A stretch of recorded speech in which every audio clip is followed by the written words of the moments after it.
Terima kasih Tuhan. Kami memulai setiap acara ini, biar setiap konten ini boleh memberkati banyak yang menonton, menjadi satu jawaban, bahkan menguatkan mereka, Tuhan. Kami percaya Kau tutup bungkus kami dengan darah-Mu yang ajaib. Dalam nama Tuhan Yesus, kami berdoa mengucap syukur. Haleluya. Amin.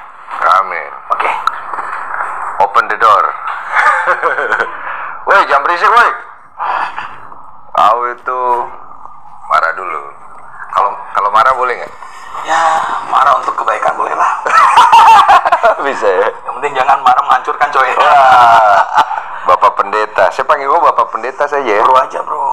Bro aja ya. Bro atau Bapak Pendeta boleh, terserah. Bapak Pendeta Nanti dulu. umatmu marah. Bapak Pendeta terus bro aja. Kan ini sahabatku. Ini brother ya. Oh, orang kan mana tahu kita sahabatan. Ya udah. Saya tahu lah ya. Ya, Bro. Bapak Pendeta. Bro Rex. Pendeta Rex Winarno. Lu ngapain sih jadi pendeta? Jadi lalu-lalu aja deh. Satu pertanyaan yang cukup sulit, bro. Iya. Mau jadi pendeta gimana? Gua nggak mau jadi pendeta, bro. Lu mau jadi apa tadi? Pinginnya jadi tentara. Serius? Serius? Mau jadi tentara? Waktu lu sekolah dulu belum ada. Maaf ya, ini gue lalu-lalu aja ya, biar kelihatannya akrab ya. Soalnya kita teman lama juga ya. Waktu dulu kan sekolah udah berpikir jadi tentara. Dulu SMA sudah berpikir jadi tentara. Kalau bukan tentara, pingin jadi pengusaha, bro. Terus kenapa kau jadi bandar narkoba? Bingung juga ya, dari kisah-kisah hidup. Jadi ya mungkin bokap dulu punya pengaruh lah di Makassar. Jadi bokap punya pengaruh, dan papa pegang supporter bola yang cukup besar, masanya ada sekitar hampir 15.000 orang, bro. Jadi mungkin terlalu banyak orang, jadi setiap hari itu ribuan orang yang datang ke rumah. Jadi kita merasa bahwa wah, kita punya masa nih, kita bisa berbuat. Dan yang datang itu semua bukan orang-orang baik-baik semua, men. Semua orang-orang yang memang dari latar belakang yang hancur. Ada yang bandar, ada yang kacau hidupnya, keluar masuk penjara. Jadi bergaul sama mereka setiap hari tanpa sadar ya menjadi sedikit-sedikit hampir-hampir sama lah, bro. Bergaul yang buruk merusak kebiasaan yang baik, men. Jadi tanpa sadar ya kita mulai sama dengan mereka lah. Ada yang bilang ya, lu tiap hari pergi ke barbershop, walaupun lu tidak pengen potong rambut, suatu hari lu akan potong rambut. Benar sekali, bro. Lu bergaul sama orang yang, maaf kata, orang yang ini narkoba, lu nggak makin narkoba, tapi setiap hari satu ruangan sama-sama. Percaya, one day kamu akan coba itu narkoba. Apa enaknya sih? Bagi orang yang nggak ngerti, enaknya mungkin cuma konsentrasi, semangat kuat, tapi tanpa sadar itu jadi satu ketagihan. Kayak doping ya? Seperti doping. Berhubungan dengan psikologi kita untuk bikin kita lebih confidence juga nggak sih? Banget. Pakai narkoba, misalnya saya mau buat ini sesuatu untuk fokus pada satu permasalahan, saya kan fokus banget. Ketika misalnya, maaf, saya pakai sabu, saya bisa jadi benar-benar fokus. Saya pakai, misalnya kalau saya pengen, saya lagi lemes nih, lagi sedih, saya pakai ganja. Habis ganja ketawa-ketawa terus, bro. Jadi membantu. Betul, ya? Seperti itu. Berarti baik ya? Baik bagi orang yang berpikiran salah. Tapi itu nggak bagus, bro, sebenarnya.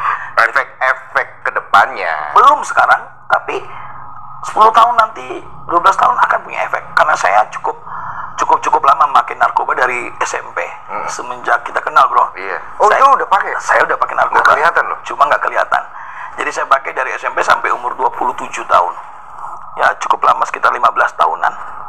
Waduh, gila, berarti tahun narkoba. saya kok tipu juga ya? Lumayan, bro. Penyamaran kita berhasil, bro. Oh iya, bagus ya. Cocok jadi intel kan. Dan cocok jadi intel, men.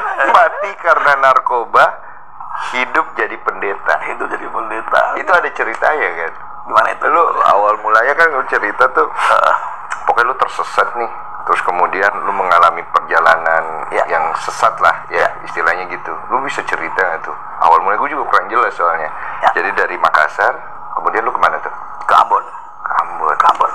Terus di Makassar sempat saya jadi bandar judi bola, bandar judi togel.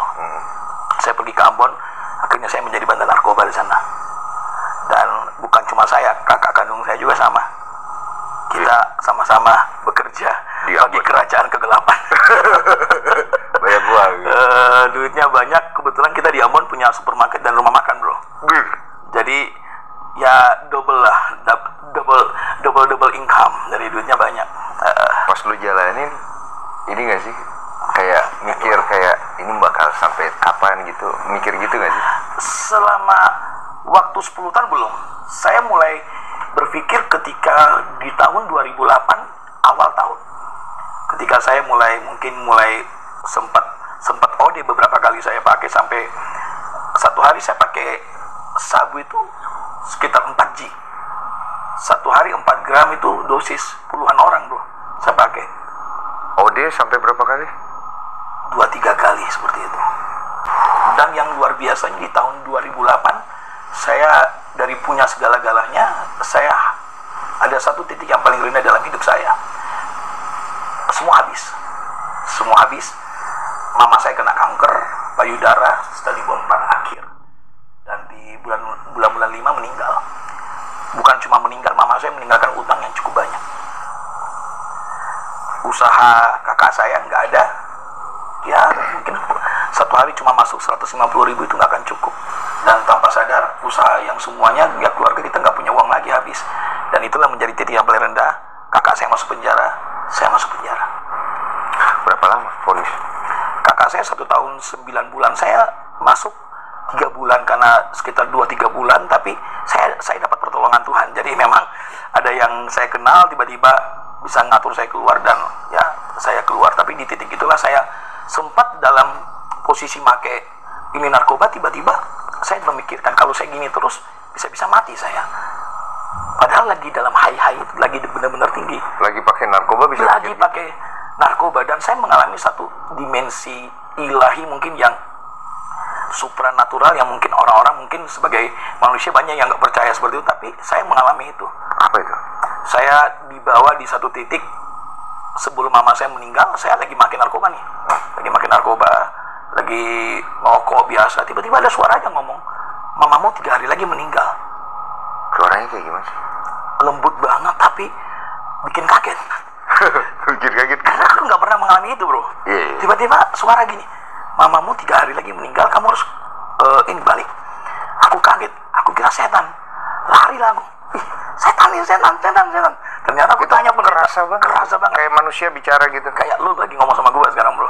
Kayak 3 hari lagi mama kamu. 3 hari lagi mamamu meninggal. Itu lagi di Bogor.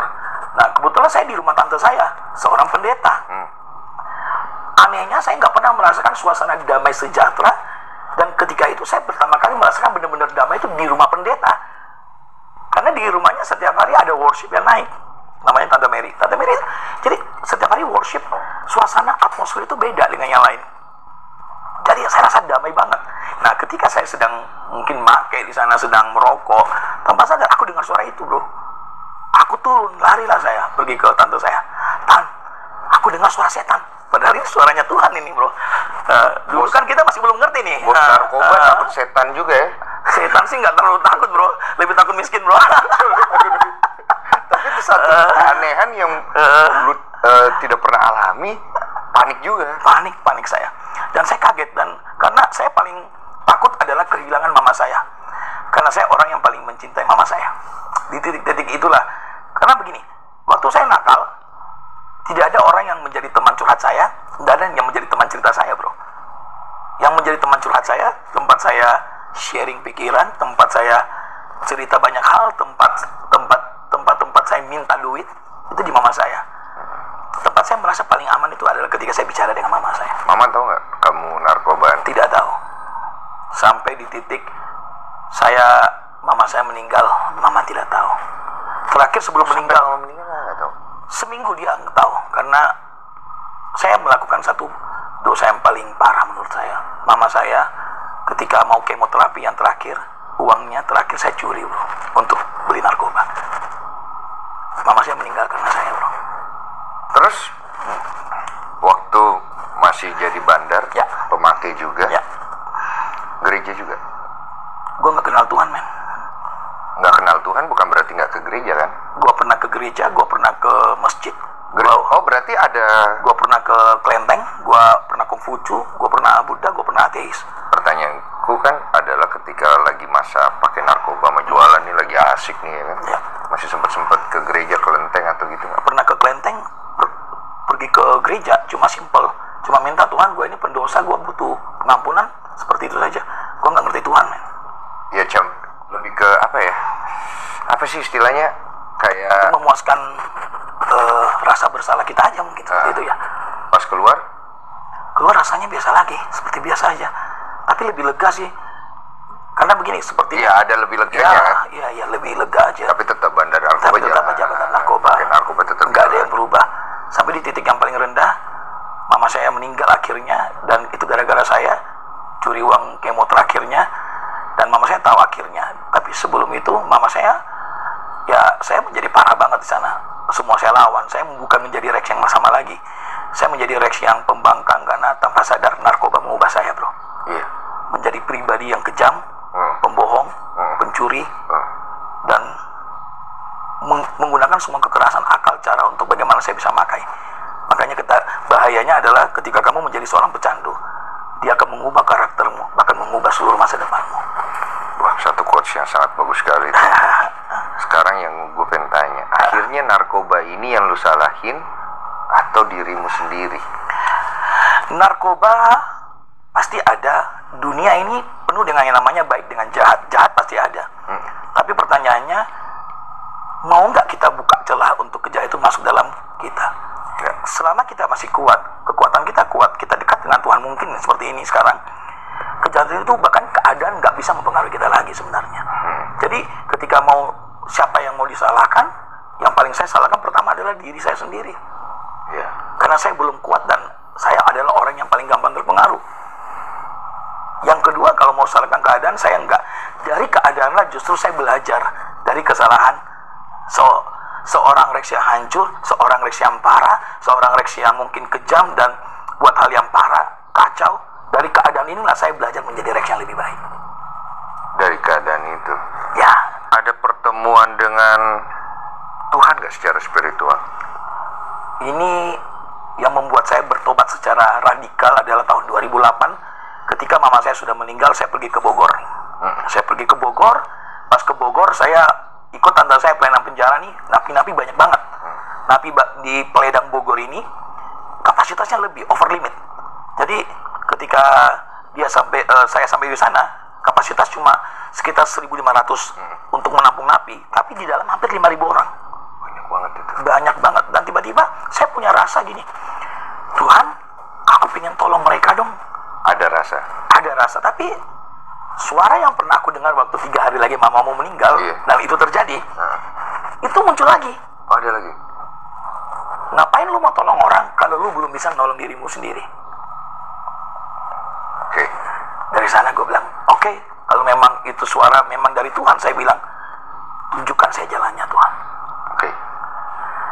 Karena akhirnya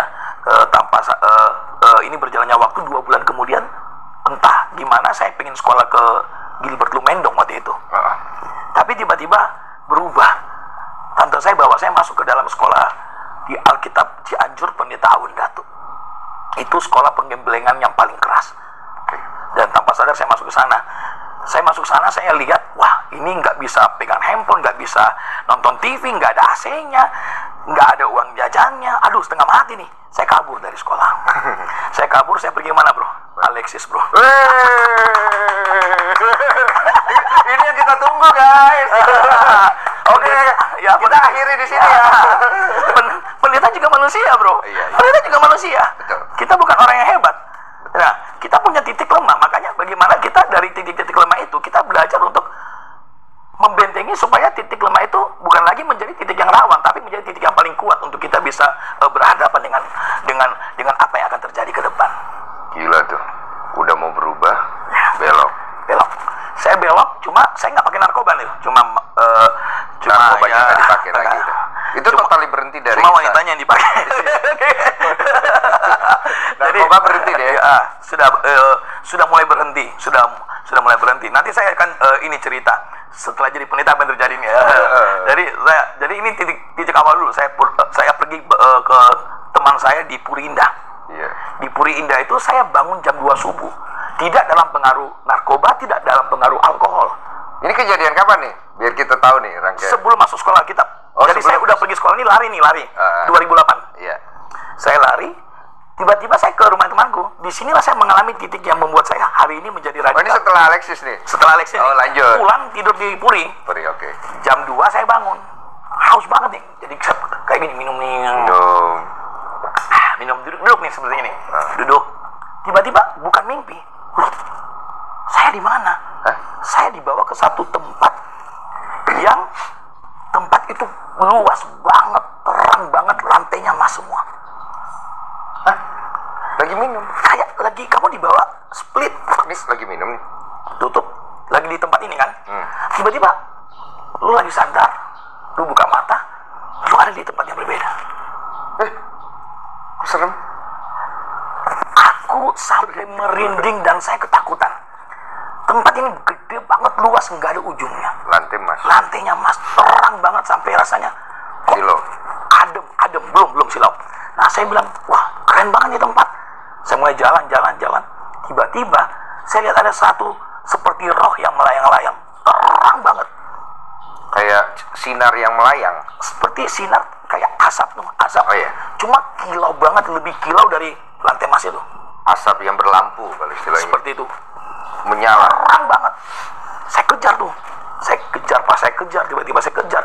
Saya mau lihat, dia berhenti. Pas saya mau lihat dengan jelas, silau banget, dan mata saya akhirnya nggak bisa, saya jatuh tersungkur. Saya ngangkat kepala saya, nggak bisa karena begitu mulianya sosok itu. Kayak gravitasi narik ke bawah? Narik ke bawah, ngangkat kepala itu nggak bisa. Sempat berpikir ini mimpi nggak waktu kejadian itu? Nggak ada pikiran? Cubit, rasanya cubit. Tapi ini nyata, men. Cubit diri sendiri? Tapi Tuhan, ini mimpi atau tidak? Tapi aku merasa aku masih di tempat yang sama. Aku balik belakang. Pas aku balik belakang, di belakang ini seperti layar XX1. Dosaku diputar ulang semua, seperti layar. Oh ini ya? Apa? Seperti layar. Layar gede, bro. Kita lagi nonton di bioskop nih, movie.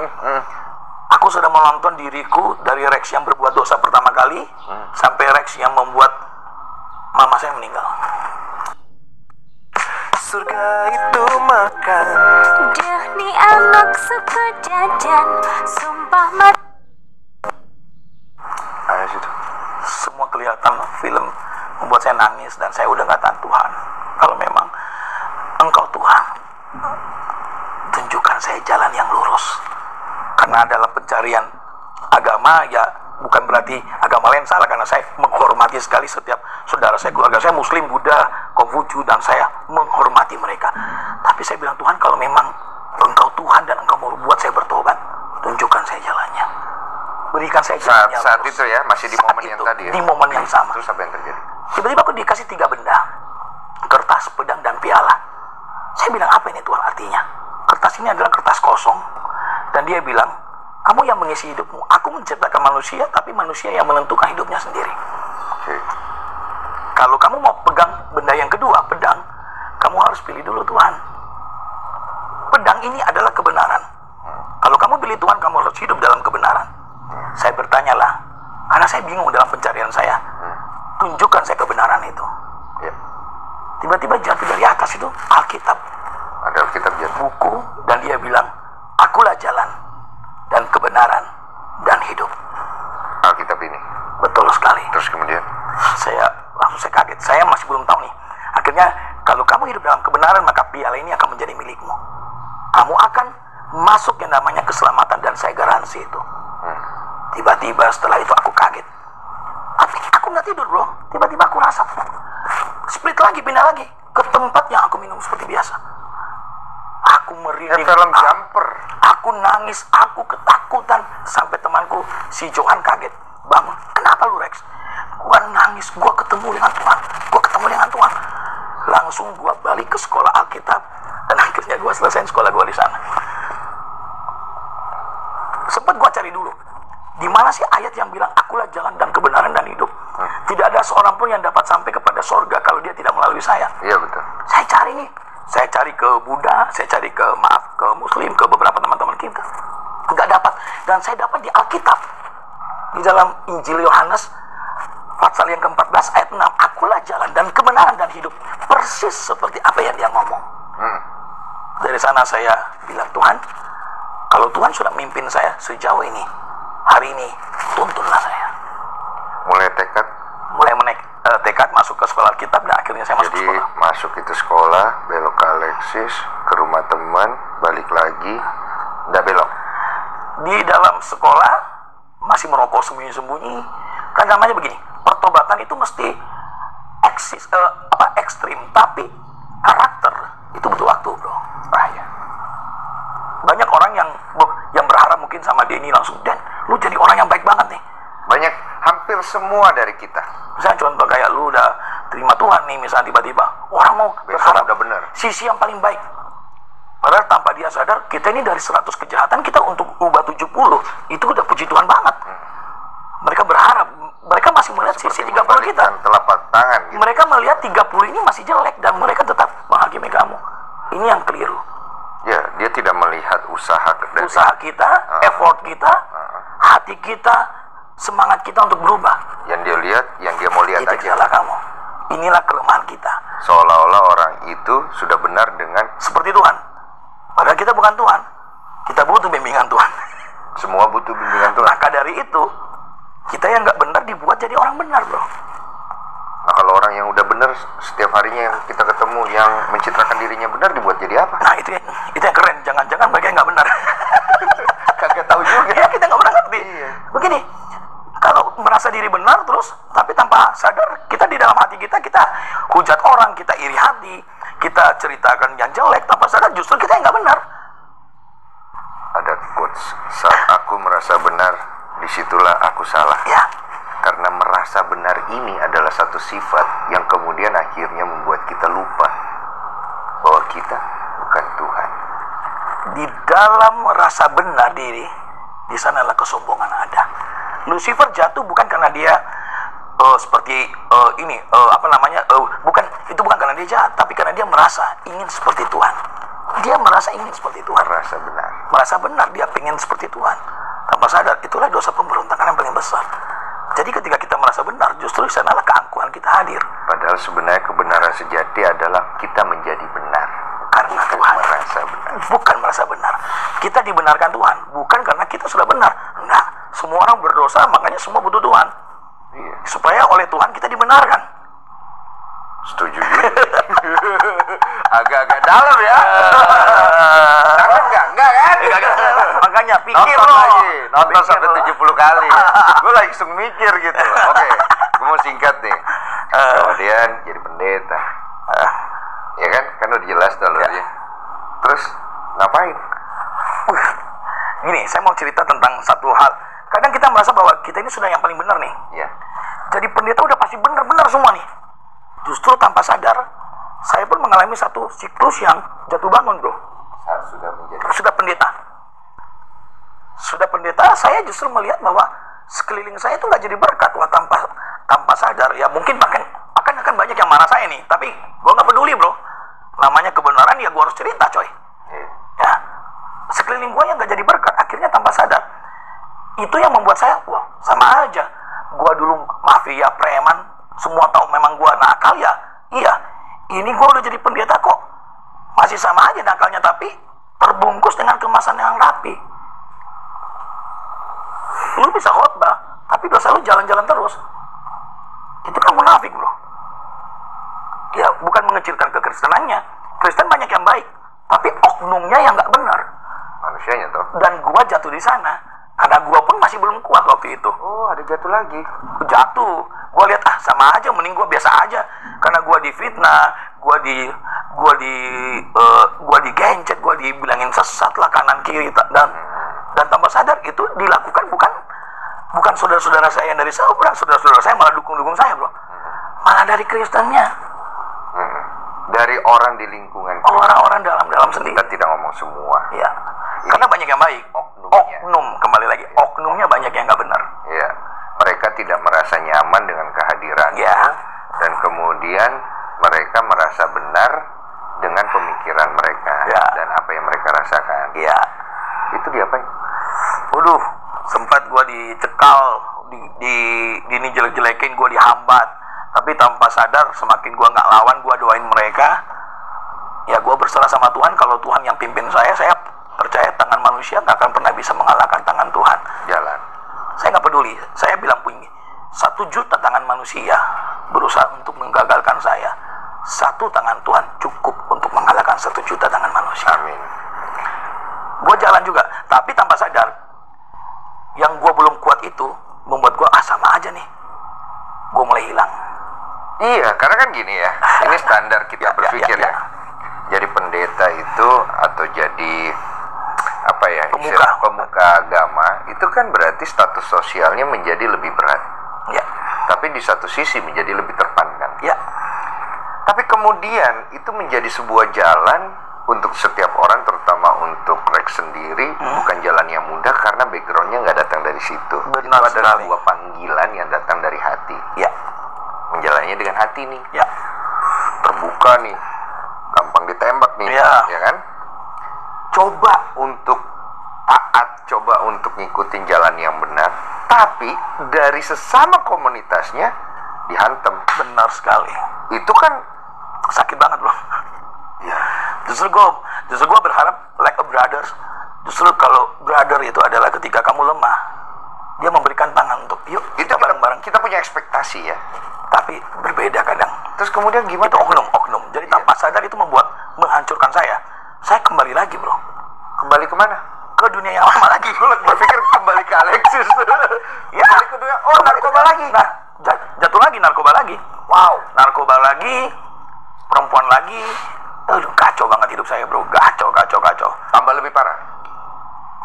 Kalau saya cerita mungkin kaget-kaget pemirsa semua bro. Wih, seram juga. Yang penting dosa A sampai Z udah saya buat semua bro. Lengkap ya? Lengkap bro. Itu kalau isi buku tamu panjang itu. Panjang bro. Itu kalau ibarat Pestanya nggak berhenti bro. analogi undangan kan, silakan diisi. Kelamaan udah masuk saudara aja. dan itulah titik yang paling berat dalam hidup saya, karena saya merasa saya ini pendeta, tapi hidup saya nggak benar. Saya merasa fail, saya merasa gagal. Iya. Nah di sanalah saya sempat mau bunuh diri 3 kali. 3 kali saya melakukan bunuh diri, dan itu nggak mati-mati men, tapi setengah mati. Setengah mati akhirnya. Baygon gua blender bro, di jus minum nggak mati. Kenapa di blender sih? Iya kan supaya lebih smooth. Mau mati tapi Matinya elegan. Matinya Blender elegan. campur apa? Nggak, cuma langsung di gelas. Baygon. Baygon bakar tuh, masuk Oh, di iya. juicy. Tinggal dijuicy pakai air dikit, udah tinggal masukin gitu, minum bro. Obat nyamuk. Nggak mati bro, tapi setengah mati gua muntah-muntah terus sampai. Untung. Wah. Ya setengah mati ya, oke. Nah, sampai gue tolong sama kakakku. Ya. Ricci nolong saya. Terus minum baygon semprotin nggak mati, muntah-muntah bro, setengah mati lagi. Sampai yang ketiga minum obat 40 biji. obat apa? Dekolgen, Neosep lah, semua tak minum. 40 biji? 40 biji, nggak mati bro, tapi setengah mati. Dari sana gue nggak mau lagi bunuh diri. Iya. Nggak mati, setengah mati kan. Sampai mau bunuh diri. Mati bro. Tapi di titik ini saya merasakan kekeringan roh. Seperti manusia butuh air, untuk hidup, demikian roh kita butuh Tuhan untuk kita boleh tetap kuat. Butuh firman. Karena firman itu adalah Tuhan sendiri. Iya betul. Jadi saya benar-benar, saya merasa wow, saya kering banget. Saya kering 3 tahun kering. Saya merasa bahwa nggak ada. Tunggu. Gini, gimana? Kering itu kalau bahasa kita mati rasa ya? Mati rasa. Ah iya, oke lanjut. Mati rasa. Kekristenan mati rasa. Lu ke gereja ngangkat-ngangkat tangan tapi lu nggak ngerasa apa-apa. Orang-orang lagi khotbah, lu pulang sama dengan waktu lu datang. Lu kayak zombie men. Hidup lu nyembah, lu mungkin doa, tapi lu rasa mati. Rasanya mati ya rasa. sudah selesai mati rasa. Cewek-cewek banyak yang tahu tuh kalau udah di ghosting dia biasanya mati rasa. Mati rasa. Katanya ya mati rasa. Jalanin mati rasa. Ya, ini mati rasa. Dengan kondisi balik lagi ke dalam kejatuhan. Ya. So, apa kemudian yang terjadi? Di titik 2013 pergantian tahun di 2014, saya di Bogor di rumah tante saya yang pernah menampung saya pertama kali. Iya, yang diceritain. Ya, mereka akhirnya tanpa sadar mereka pesta tuh di sana. Saya mengambil satu langkah yang gila. Saya berdoa sampai subuh. Pergantian tahun orang-orang pesta, gue doa men. Gue cuma minta Tuhan, kalau memang gue nggak bisa dapat kesempatan terakhir, gue mau balik lagi jadi bandar narkoba kembali pulang. Karena percuma, berarti gagal gitu loh. Tapi kalau memang Tuhan izinkan saya, karena Tuhan sudah memilih saya, tunjukkan saya 1 kali mujizat. Saya pertanyaannya adalah ngapain berdoa untuk meminta itu? Karena aku rasa kering bro, aku rasa mau mati. Lu bayangin, lu kayak zombie, lu butuh Iya. nangkep. Lu butuh obat, men. Yes. Lu lagi kesakitan seluruh tubuh nih. Lu butuh morfin. Iya. Lu butuh Tuhan. Iya. Makanya semenjak aku bertobat dari titik awal pertama kali, gue butuh Tuhan banget, men. Apa jiwa, apa roh gitu mencari-cari ya? Makanya ada satu bilang, jiwaku merindukanmu, ya Allah yang hidup. Manusia nggak punya air mati. Ruh kita, ruah kita, nggak ada Tuhan yang tinggal dalam, kita mati. Kemudian lu berdoa nih. Gue berdoa Tuhan, tapi gue malam sampai subuh. Gue bilang begini, Tuhan, gue mau bertobat, dipulihkan, tapi nggak mau di Indonesia. Memilih. Gue milih jalan yang mustahil supaya gue tetap bisa hidup di dunia lama, men. Mulai ada kurang ajar ya. Karena kalau doa itu karena dalam pikiran gue, kalau Tuhan masuk akal, dia bukan Tuhan. Iya sih. Oke, lanjut. Nangkap. Gue bilang gini, Tuhan, gue mau dipulihkan, tapi gue maunya di Israel. Oke. Gue mau di hal yang pulihkan tidak masuk akal lah. Di mana salibmu pertama kali dicurahkan di Golgota yang mencurahkan keselamatan bagi semua umat. Itu sengaja gue minta di sana supaya mustahil bisa balik, bisa kembali, Bang. menguji, mencobai. Tanpa sadar, gue udah pernah tolong Tuhan, gue jadi kurang ajar. Tapi di titik-titik itu, besoknya tante gue telepon gue, Rex, lu siapin paspor, gue mau bawa lu ke Israel. Nah lo, gue kaget. Kok bisa? Kok